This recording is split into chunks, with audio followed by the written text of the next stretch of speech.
Hello and welcome to the recap call of the club, which is made for gentle, purpose-driven, creative business owners. For gentle, purpose-driven, creative business owners. And we talk about creative foundations, what's going on in our nervous system. We talk about life, how all of life has to come with us as we build unique businesses, learning our own system and form of sales, marketing, organization that works for us because we are a unique breed. Today, this week, as the recap would go, what we started with was our complaints. We unleashed them. We opened up the door to hearing unapologetically what was in there. And we complained more intentionally than we've ever complained. So we took this permission slip of let's complain and combined it with let's complain for a reason, not because we're going to just keep living from these complaints, but because we're actually doing some research. We want to hear what words are in there repetitively, recycling, probably from childhood or from our parents or our tribes or our culture that are not working for us, but we want to see how it seems like they are serving us. We let all the words out, let all the words that were holding us down, what we were stuffing down and keeping to ourselves, letting out all the things that we're trying to fix and change and hide. And I encourage you, as you build this skill of listening to what's in there, so that it doesn't keep your creativity hostage or keep you scared by keeping you the same. There's a purpose to it. It's not just complaining for complaining's sake. It's not just venting. It's not just gossiping. It's hearing what's in there that we're trying to change without even knowing it's in there. And because we now understand how powerful those words, those thoughts, those complaints are, how steadfast they are, how convincing and factual they seem, we started to realize that they take their job very seriously for keeping us safe. And in that way, they're precious, right? We have to bring them, though, into the light and help them now to see you're not alone. I'm listening, but I'm not just going to knee-jerk respond and do the things that I think are going to help that situation, because our life is staying the same, and that is not necessarily what we want sometimes. So hearing the stories that are in there are step one of rewriting, and that is our monthly topic, rewriting the stories of our life. Because those stories are made up of thousands of smaller stories. And those smaller stories are made up of millions, actually billions and trillions of thoughts and words that are just on loop. We've been saying them, these thoughts, these words on repeat for a long time. And what happens when we repeat a thought over and over, hundreds of thousands of times? It becomes a belief. And once it's at the level of belief, we start thinking of it as a fact or as the truth, as the way of the world that's unchangeable or permanently who we are. Not true. It's just a loop, a thought loop. And if it's a thought error, we don't want that to keep looping. So one of the stories that I had to rewrite around my relationship, especially to my creative pursuits, my craft, my art, music, and I especially had to look at, once I heard some of the complaints coming up, it was around dashed hopes. And I know you all have dashed hopes in your life, and you've probably come to a belief or a story set about dashed hopes. I had to look at what I was making dashed hopes mean about myself and my potential. And y'all know, if you've been around my world for a minute, that for the first decade or so of my life, I believed that I was put on this planet to be Annie in the Broadway musical Annie. I knew every song, every lyric by the time I was 6. It had been introduced to me at very beautiful, pivotal times in my life by beautiful family members. And I even got to go see the Broadway show when it was right at the moment where I remember the glow of the stage. It was my fate, my destiny. So when the school musical came to the high school and it was going to be Annie, but I was only in 7th grade, and yet they were going to let the 7th and 8th graders also audition, I knew the reason that they were going to also let the 7th and 8th graders audition was because I was still in 7th grade. I was meant to be Annie. So it felt right. It felt good. It was a yes. All my systems were a go, and I knew like I'd never known anything. So when it came time for the big day, the big audition, and I did my thing, and it was so magical. I sang well, I said my monologue well, all of the things I had prepared went well. I was so full of yes. And when they posted the cast list, and I was not Annie, I was not Grace, her mom ish figure, I was not Molly, her best friend, I was not even Miss Hannigan, I was Duffy. I was the mean bully orphan that was in a bad mood through the whole show. It was devastating. I mean, deep dashed hopes that I didn't realize, but right then I made a whole bunch of decisions, and a big part of my story was formed at age 12 about what was possible for me and probable for me in my life. And then life happened, and there were plenty of wins, even musical ones, literal actual competitions and big things that I was going for that did work out, but none of them really went back and touched that fateful day when I was not Annie, until I decided to go and look at the whole thing again. Hope you can hear those sirens. They're big over here. Uh, I decided to rewrite that story. I decided what I wanted to make all of that mean about me and my life, right? I realized that those things were actually that one day, that one event was not evidence that reinforced the story that I had been letting it do. And as soon as I saw the other possibilities for what it could mean, because I was so devastated that I pivoted. I started playing the cello, I started playing the piano, and that I started to do very well. So it was actually, I was able to use it as evidence that I can go in any direction with music. But I hadn't seen that for years, years. And when I finally rewrote the story, so much energy became available to me, so much more clarity. And that feeling of yes, of course, came back. I ended up realizing how that massive dashed hope had actually helped me build an entire career based on being able to be a multi instrumentalist. And I made an entire program based on music, not just a specific instrument, not just one specific way of crafting your craft. It helped me build new relationships, write books, and not just be Annie only at all costs, but be jack of all trade, master of several, totally rechanging my mind and helped me make a lot more money.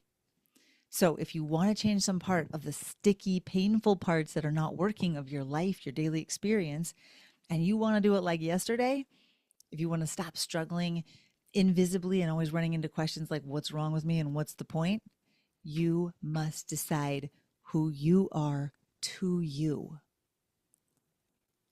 And if you get an answer that is back when you say, who am I to me? What do I believe about myself? If you get an answer that is any less than, oh my God, I love myself, not narcissistic style, not I'm the best, cocky, better than everybody else style, but genuine, I feel whole and confident and capable and fortified. Then if you get anything less than that, then rewriting your stories, rewriting the story of your life is one of the most creative, sacred, and accessible things you can do for free. Even if you have no idea how to start at first, even if you don't really know much about writing, rewriting your story is a skill that you can absolutely develop if you want to. That's what we did together this week, and we're doing it all month. So then we moved into a lot of coaching conversations. And I want to remind you here that as you're doing this work, you can start with a light or a medium or a heavy story. And I'm going to give you a little scaffolding to hold on to of how to start rewriting that story. So think of a problem, think of something that's coming up that you want to make change or progress on. And the first step is I want you to just do a brain dump, a complete open the floodgates of what's currently in there. Tell the raw story. Don't coach yourself. Don't push it down. Be unapologetic about the raw story, about your beliefs, about why you see the world that way, what happened. Then the next thing you do, once that's pretty fleshed out, and keep asking yourself, what's next? What else? What else? Is there anything else in there? When you feel like that's come to a completion of some sorts, go through and decide. Decide what's still serving you and decide what's not, and which parts you want to retell. That's the work that Coaching can help with a lot because it helps with outside perspective, neutral perspective, questioning in a way that only outside perspectives can sometimes help make little cracks in the armor. The next step, number 3, is to go out once you have started to decide, make decisions on the way you're going to tell the story, and go look for evidence that supports the new way. You're going to find a lot of evidence that supports the old way. You have to be intentional about looking for the new evidence. And then when you find new evidence, the last step is to use that for your highest good, never against you. And that will be a little tricky, kind of nuanced part of the path, but that's it. So, what else did we talk about this week? We talked about how one of the hardest things about changing your life and rewriting your story is recognizing the difference between trauma, drama, and habit. And I'm going to take a quick moment to remind you that trauma, drama, and habit being in the same sentence is not because I am minimizing trauma. I know y'all have probably been around being coaches and healers and creatives, and so you know the difference, but I want to define them quickly because living into the distinction of them is part of rewriting your story. So before we even define them, I want to slow down and I want to acknowledge that the word trauma in the same sentence again with drama and habit can seem like I'm minimizing the intensity of pain and trauma. I am not. I'm not saying that these 3 things should be treated with the same approach. In fact, if we try to bypass trauma, if we try to jump straight to solving for drama and creating better habits, it's like trying to shower without getting wet. It's like rubbing soap all over our body without even having a water source within reach. You create a lot of kind of gross, cakey soap all over you. We don't need that. We cannot override, bypass, or positively think our way around trauma. It requires a spirit, body, mind, time, and sensitive support approach. So if you want to just be healed already or just get over it or get past it and be done with it, I totally get it. That's usually where I start wanting things too. But right before really trying to act on like, let's just solve it, I have to distinguish between, is this something that I need therapy type help with to really move through it? Because you don't want to re-traumatize. As we tell our stories and rewrite them, we do not need to relive, re-traumatize, or re-trigger anything. But we do need to hear things and understand them and be able to talk to them and validate them, accept what's happened and what's happening so that we can build a lifetime of support around it. This is one of those handoff places between therapy and coaching, right? Therapy is made for that, made for healing the past, healing trauma. Good therapy can help you with that. Coaching is made for integrating that work and healing into your future, imagining and creating a new future from a new foundation and a new place in your brain. So, trauma we're going to define as an experience that was extreme or overwhelming or disruptive to your nervous system. Anything that happened that your nervous system wasn't ready for could be acute or chronic, simple or complex.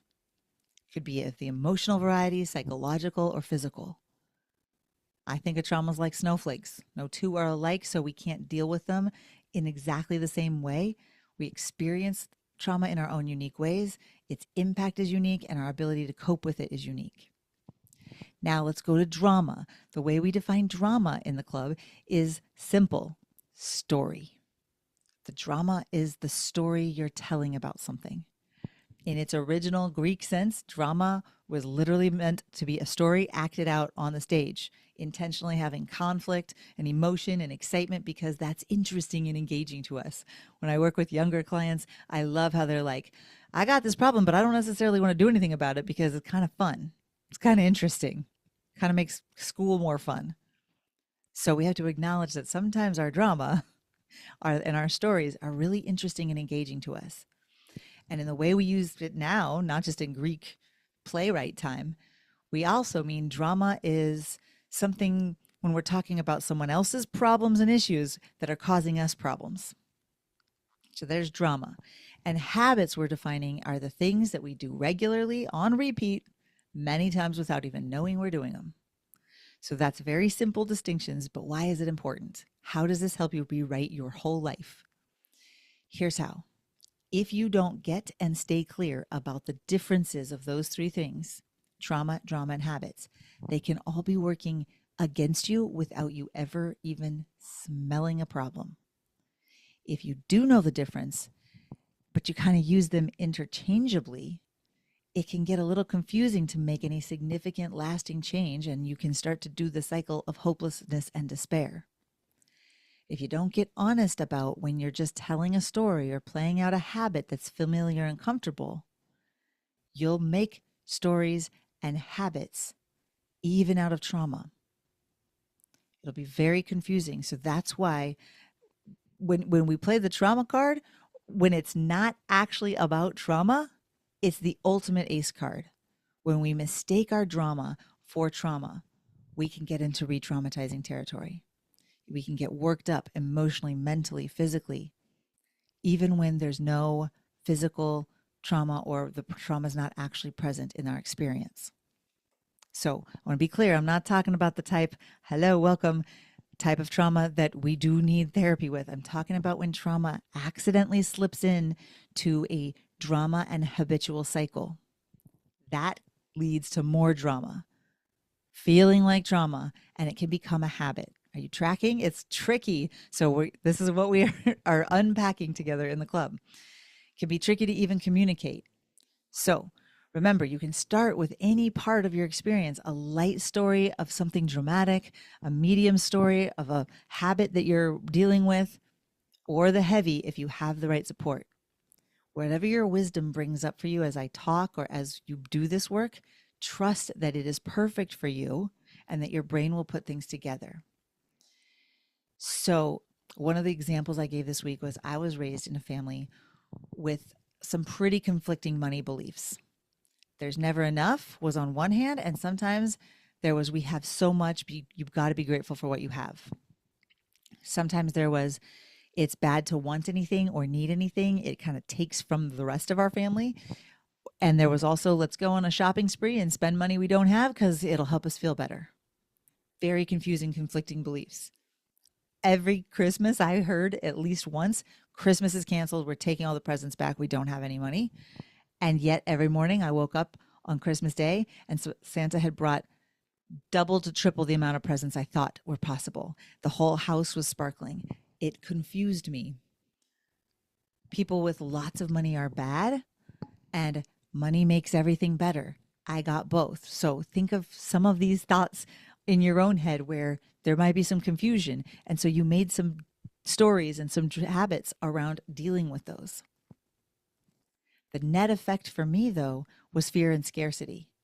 So I developed this huge need and pride around not needing or wanting anything, not taking up too much space, keeping a small carbon footprint. And for in college, I was like, oh, I'm above consumer culture, whatever that meant. But I was always conflicted with, I need money to survive. And I actually enjoy things that money can buy, like travel and experiences. And I had a deep desire as I grew to help my family, to help my community with struggles that money could solve.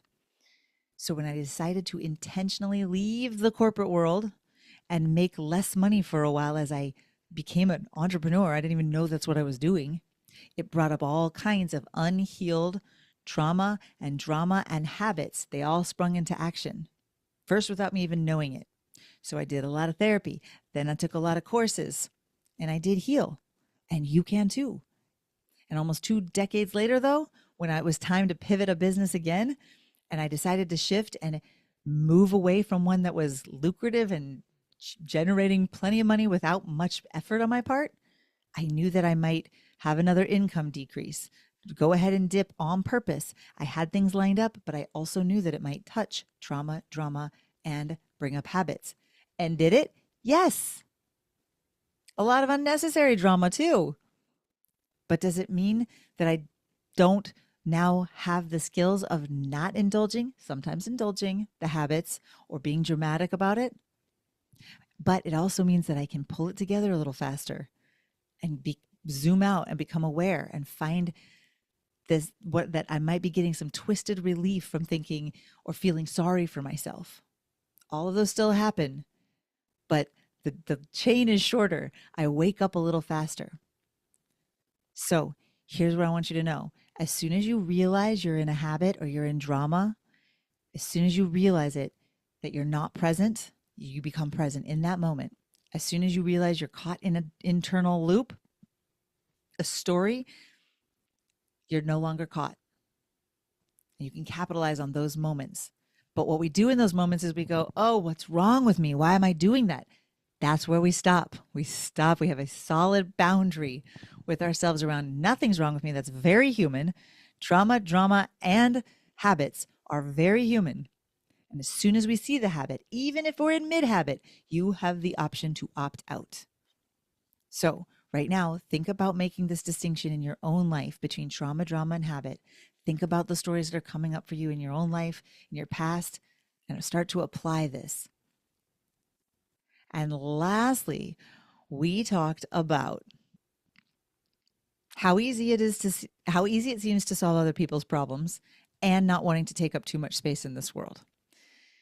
So I say to that, there's only two kinds of problems you can't solve: other people's problems and your problems with other people's information.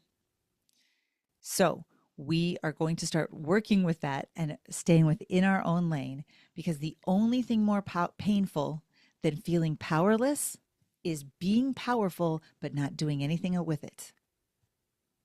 And y'all are powerful, but sometimes we get stuck in feeling like we're not. And that is painful. Thanks to many of the club members' willingness to share their stories, we're able to see where we're holding ourselves back, and they're always totally relatable. There are helpful ways to feel through those feelings, and there are not so helpful ways. But feeling your feelings, whether it's alone by yourself or in front of others, is not the same as making other people responsible for your emotional well-being. That's between you and you. So we also talked about the circle of knowledge this week, and I'll go through it real quickly. We all are in various parts of the circle of knowledge at all times, and we've all conquered the circle. And then we're back in the beginning of the circle, but the beginning of the circle for all of us is that there are things that we don't even know that we don't even know. And I want you to also overlay, while I talk about this, how you anticipate and think about your set of sensations on your body, your feelings when you don't even know you don't know. Could be ignorance is bliss. Could be a sense of unease, like I know I don't know something, but actually that's not even it. When you don't even know that you don't even know, what are the sensations you have associated with that? Maybe it's that the other shoe is going to drop someday, but you don't know how. Maybe it's one of dread. Maybe it's one of bliss. Knowing that helps. Then we move into, if once you have become aware of something in the world, you now know that you don't know. I use the example of tying your shoe. There was a time in your life you did not even know there was a shoe or laces, and then you became aware of it by your observations, by people trying to show it to you, and now you move into knowing that you don't know. And that's where a lot of us creative, gentle souls can get stuck with some trauma, drama, and bad habits. We feel things when we know that we don't know. And when we're going out and starting to make offers into the world, we're going to be talking about a very cool way, very clean, simple, organized system of how to make offers without the trauma and the drama and the habits. But when at first we go out there, we make offers, we get some no's, people say no, and we go down because now we are aware that we know we don't know how to do this. And that's when we want to pivot or quit. But if we stay with it, if we take the education courses, if we learn how to manage and process our own feelings of discomfort and not act out of them, we start to move into knowing something. We learn things. We start to use the no's as information of how we need to tweak what we're doing, how we need to make it better. And then we move into we know that we know that we know. We know that we know, and I want you to think about how it feels when you know that you know something. Most of us love it. We become professors and we stay right there, knowing what we know. We don't ever want to go back into those other parts of the cycle. But the way humanness works is we then keep moving and you keep practicing what you know that you know, and eventually it moves into your mastery level, into your subconscious. It's beautiful. The human brain just keeps adapting, and you move into not knowing that you know. How does that feel? When you have mastered something, you can tie your shoe, eat a cheeseburger, and talk to your friend as you go on a hike. You can do your makeup as well, I shouldn't use that example because you should not be driving and doing your makeup. But there are things you can do that are on autopilot because you don't even know that you know them. This cycle then repeats over and over, whichever way I'm supposed to be drawing it for y'all, over and over. But how we feel in each parts of those can be excruciating, or we can use it for us. So I want you to consider as we close that you might not have an under-earning problem. You might not have an overeating problem. You might not have an overachieving or over-learning or over-schooling yourself problem, or an overbuying problem, or an over-drinking problem. You might just have an under-feeling problem. And when you start to be able to sit with and allow the sensations on your body that come from discomfort or uncomfortable emotions, like sadness, because when you have sadness there and you don't feel it, instead you eat or drink or shop or scroll, what you're left with is still sadness and now regret or buyer's remorse or a headache. The net effect is negative. When you have sadness and you allow sadness and you don't act from it or out of it, you just allow it and you talk to yourself, of course, honey, this is sad. It's okay to feel sad. I got you. You are left with a positive net effect. And that's the way you can tell the difference between if you are distracting and doing all the things or if you are letting your feelings happen. So remember, get those stories out, whether they're in your journals, tell the raw story, get some coaching, get some help with this. See what your beliefs are. See why you see the world the way it is and why. Start making decisions about how you want to speak differently, think differently, and get to work repeating that. A thought on repeat becomes a belief. There are no thought police out there telling you what to think and what to not think. This is a you and you job. Once you've decided what you're going to start thinking, you go out there and you start building evidence that supports it. It's there. Your brain will find it. And then you start using that evidence to fuel you as for your own good, to keep going, because your higher brain, not your primitive brain, but your higher brain that knows there's more than just survival, there's also thriving.